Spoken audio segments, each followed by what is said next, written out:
Hello दोस्तों, जैसा कि मैंने आपको बताया है कि हम जो अभी तक एक ही शॉर्ट्स के माध्यम से 3 मिनट में आपको बताना संभव नहीं होता था। पूरी चैप्टर की चीज़ें, एक 2 सब्जेक्ट चलते रहते थे, तो मैंने इन चीज़ों को सेपरेट अलग अलग तरीके से बनाने और आपको डिलीवर करने का मैंने निर्णय लिया है कि मैं आपके साथ न्याय कर सकूं सही से।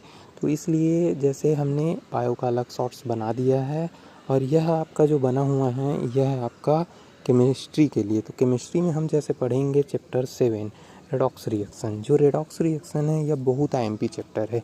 इस टॉपिक से आपके 5 से लेकर 11 क्वेश्चंस आए हुए हैं, ठीक है, प्रीवियस ईयर के पेपर्स में। तो आप इस चैप्टर को बहुत अच्छे तरीके से पढ़िएगा।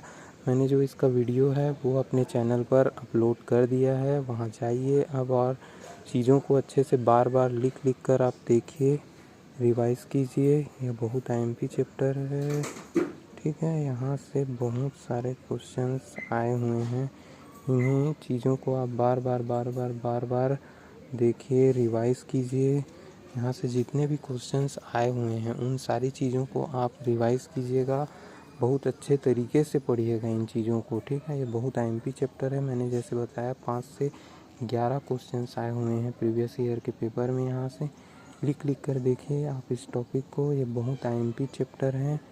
एक एक चीज़ें जो रिएक्शन बताया हुआ है किस तरीके से होता है, यहाँ से क्वेश्चंस बहुत अच्छे आते हैं। सभी चीज़ों को, टाइप ऑफ रेडॉक्स रिएक्शन जैसे बताया गया है, सभी चीज़ों को आप अच्छे से नोट्स बनाइए और समझिए। ये बहुत आईएमपी चैप्टर है और इसमें से बहुत अच्छे क्वेश्चंस आते हैं। छोटी छोटी चीज़ों पर कंफ्यूजन हो जाता है एग्ज़ाम हॉल में, उन सारी चीज़ों को आप अच्छे से पढ़िए, ठीक है, बहुत ही अच्छे तरीके से करिए। क्योंकि मेरा काम क्या है, आपको गाइड करना है। मैं आपको नीट का प्रिपरेशन कैसे करना है, इस टॉपिक को किस तरीके से पढ़ना है, इस टॉपिक से कहाँ से आईएमपी क्वेश्चंस आते हैं, मैं उन सारी चीज़ों को आपको बताता हूँ, ठीक है। तो आप इस चैप्टर को बहुत अच्छे तरीके से पढ़िए।